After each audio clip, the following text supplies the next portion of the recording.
Hello and welcome to the Claret and Blue podcast. I'm your host, Dan Rolinson, and this podcast is sponsored by NordVPN. All the information that you need for Nord is in the description down below.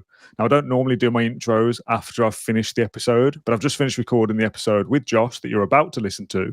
And boy, am I more excited now than I was half an hour ago. The Harvey Elliott signing really interests me and really fascinates me. I think it's going to be a great fit at Villa. But listening to Josh talk about him for 20 or 30 minutes was fascinating. There's loads of good stuff in this one. I think you're really going to love it. Let us know in the comments what you think and enjoy the show.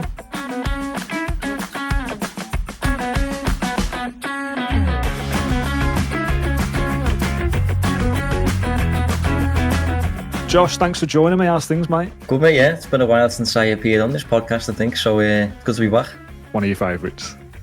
Yeah, definitely is, yeah. I've got a soft spot for Villa. We're here today to talk all about Harvey Elliott, a sort of player that I'm really excited about, one I'm really looking forward to seeing play. Could make his debut against Everton at the weekend at the Hill Dicko. Really looking forward to seeing him play. Josh, just as a kind of broad overview before we get into any specifics, what kind of player has Unai Emery got here? He's got a very creative player. I think that's the easy way of putting it. He's very inventive on the ball, really good first touch, good in small spaces and all that sort of thing.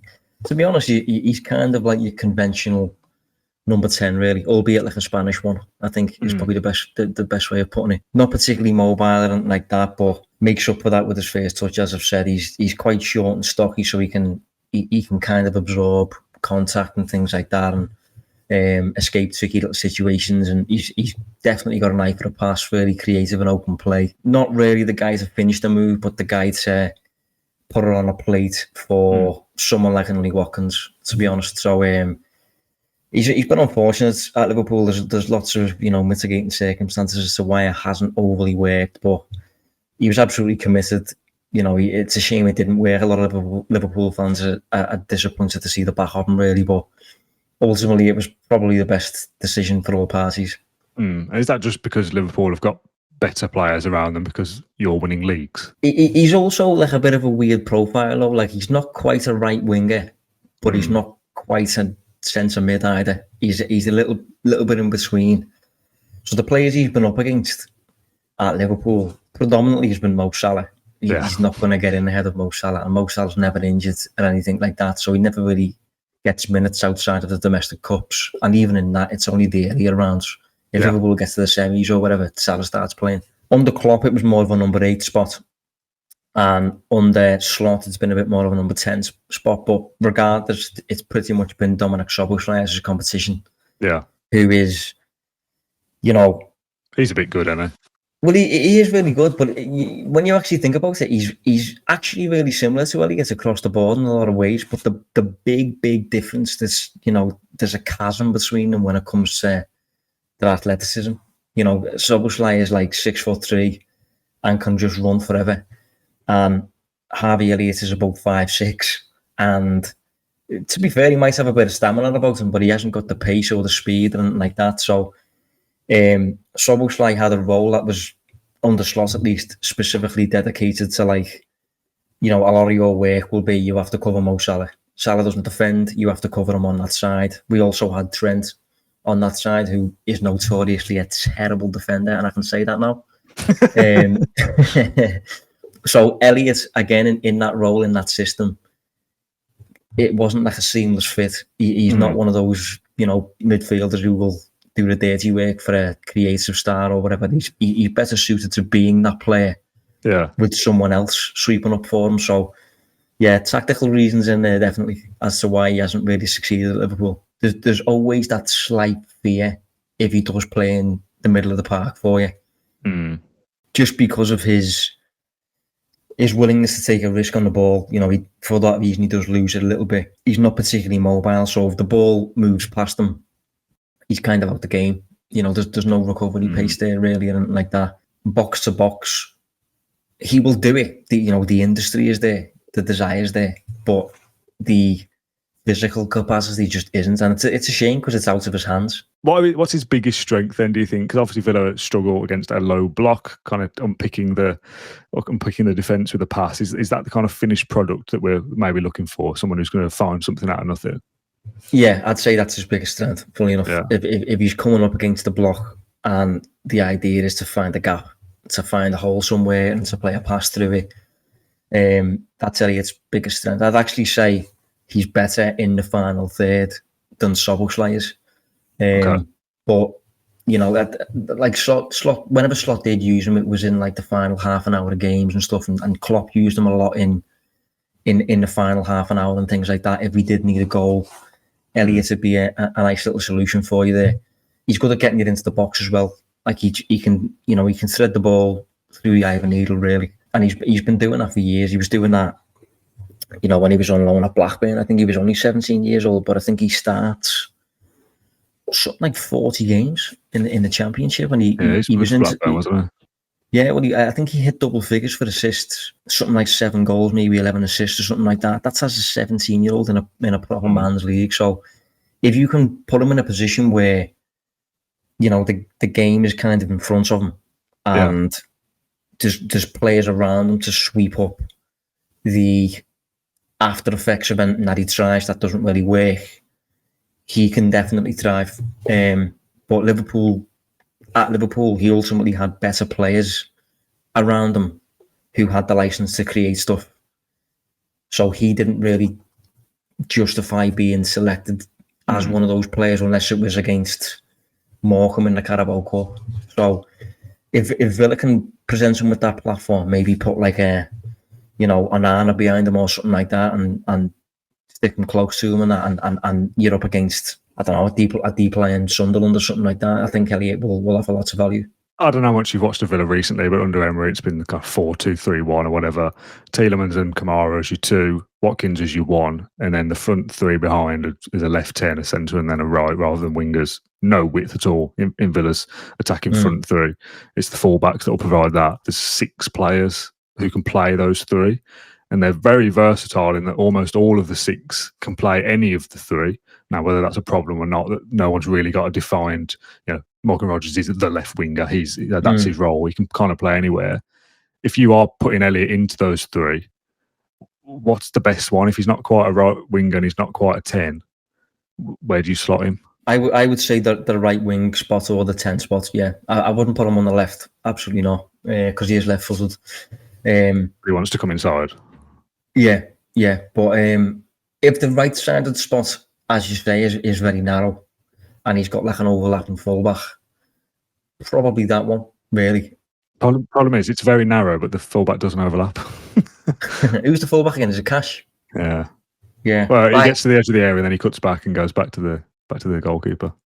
Yeah, well, he would definitely need that. Like he just ultimately hasn't suited the right wing spots at Liverpool, because a lot of the time it's about isolating that player in a 1v1 situation. If you're doing that, Elliott is largely useless for you, really, because he's not the type of player to engage in a 1v1 dribble with a really physical fullback and beat him. And if he does beat him, before you know it, the player's back behind the ball again.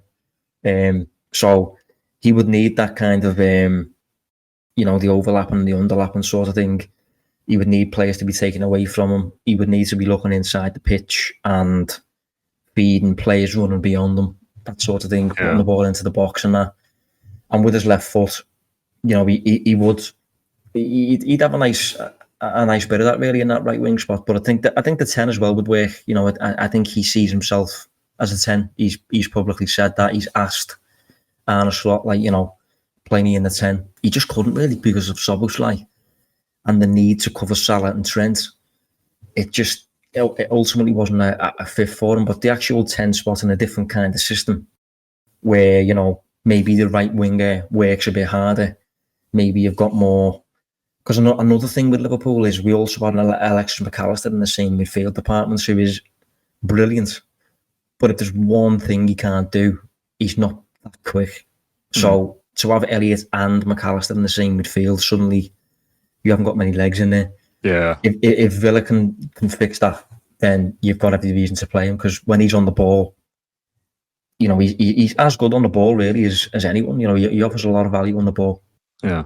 I mean, we kind of the complaint with Villa is that there's no width, there's no pace, but I think that Emery's intentionally building that. We didn't go after those players. I mean, even Sancho isn't really that. We've got a lot of these players that kind of float between those half spaces between being a 10 or being a right winger. They all want to kind of come in narrow. Watkins is great running in behind, and there's a lot of movement there. And once it clicks, I think there will be something there where they're all kind of chipping in with goals and assists. It's obviously the start of the season hasn't been good for us. It's interesting with Elliot because the right wing spot is the spot that he uses when he's at Blackburn, and he scores 7 and gets like 11 assists and just has a really good season.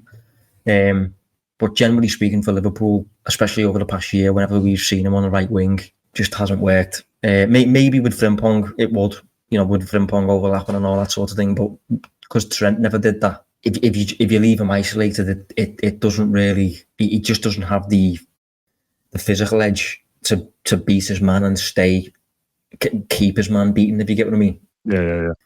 So yeah, definitely use him inside the pitch in small spaces and things like that. Maybe Harvey Elliott joining and playing on the right side is what unlocks Matty Cash inadvertently. Yeah, maybe. The instruction for him is clearly don't go too far, because he used to do it and occasionally he does do it. And to be fair, I mean, a lot of Villa fans will be questioning his end product and his goals and assists are nowhere near what, not loads of goals, but he doesn't contribute nearly enough cash and absolutely could be upgraded upon. But Emery still keeps him. He's still his right back, has been for a couple of years, but he gets to a certain position and then wants to stop and come back and recycle the ball. Maybe Harvey Elliott means that Cash now has the license to go forward because he has to. Yeah, I mean, don't get me wrong, Elliott. He's not a bad player by any means. I don't want to paint that picture. It's more, he's not like a seamless fit into any system. He's a bit of a. I don't know if it's harsh to label him as a specialist, but it is one of them where if you get the most out of him, he'll be really effective. And whenever he plays for the unders for England, for example. He's like the best player every time, and I'm not sure if he wears the captain's armband nowadays. I don't even know, but if you give him chances to shine, he does usually take it. Like he scored quite a few big goals for Liverpool, and he's not shy. He's quite confident in that. And but there's some players who you want to receive the ball outside the block with space, and there's some players that thrive inside the block where. There's players standing on your heels and it's really confined in there. And Elliott's one of them. Elliott's good at that. The players that you want to receive the ball in space are the athletes, the dribblers and that. And I wouldn't say Elliott's one of them. So it does specifically depend on the details of Emery's system, whether that right wing player will actually be on the right wing or if he'll be inside. Completely depends on whether Elliott will look good or not. Yeah. Just talk on personality a little bit. You mentioned they're kind of confident. What the kind of noises coming out of Liverpool that it's clearly very well liked there, and kind of almost circumstantial in the way that he's left, I suppose, with the lack of opportunity or whatever else. He's clearly gone with blessing. So that kind of good lad for the dressing room and all that kind of stuff to really simplify. Definitely. Yeah, definitely. I think he's on the cusp of being like a cult hero vibe at Liverpool. Really. I think it helps that he's a Liverpool fan, So I just had him as like one of your own, realising he wasn't actually a Scouser, but he's got that kind of energy. Yeah, he's got that boyhood red element about him, and I think there was, I can't remember specifically what happened, but there was something along the lines of like, I think he got the opportunity to either meet or get a shirt or something from Sergio Ramos a few years back. He turned it down, and his reasoning for turning it down was. He dislocated Salah's shoulder in the Champions League final a few years ago. So I've got no interest in knowing you.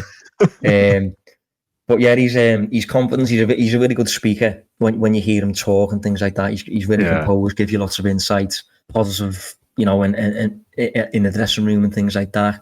As I said, really attack minded with the way he views the game and stuff. Down to earth as well. I would say, he's very mature for his age. He obviously doesn't. I've touched on his physical stature and things like that, but you wouldn't think he was. I think he's still 22, if not 23. You wouldn't think it like him. I mean, he's been around the block now. I think he's played over 100 games for Liverpool, so he's quite experienced for what he is like.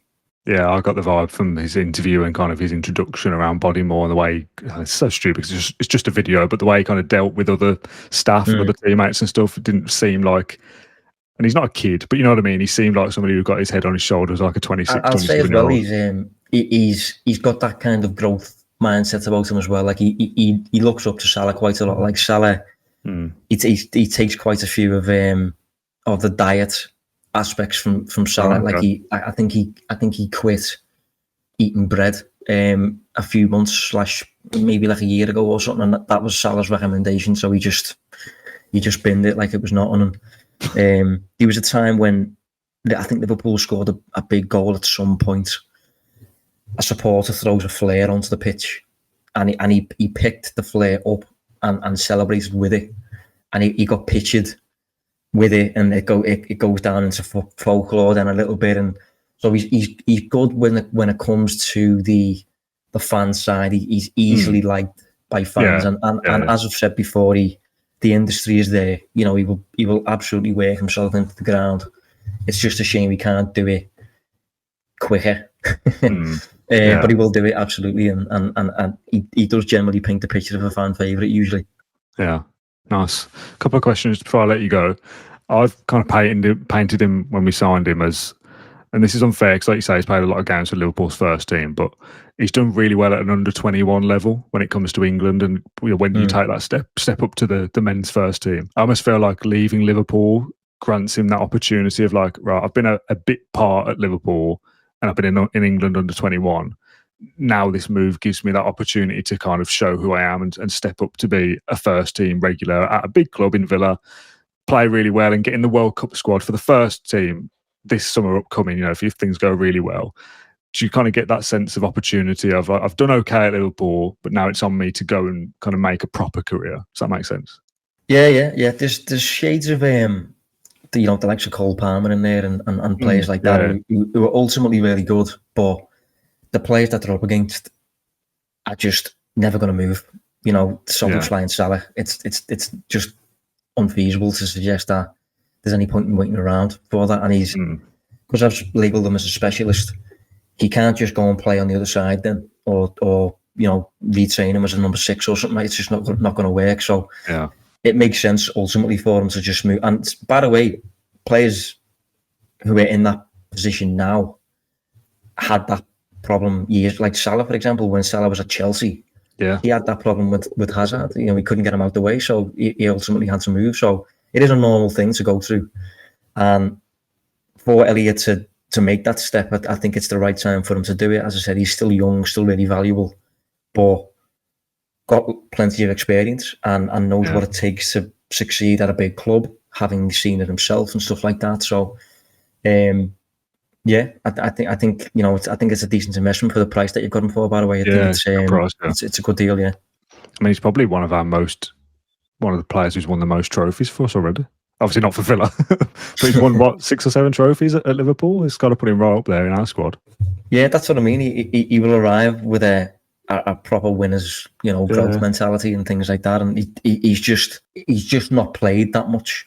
Ultimately, over the past year, he will. So it's ultimately difficult to paint a picture of what he's like now because he has played so infrequently. But I wouldn't be surprised at all if, on the back of playing every week for the first time in a long time, he does start to deliver. And is there a buyback in the deal or? Don't know. I haven't heard anything. I'd be surprised if there wasn't. But again, from a Villa perspective, he has to perform very well for Liverpool to activate that. So we'll cross that bridge when we come to it.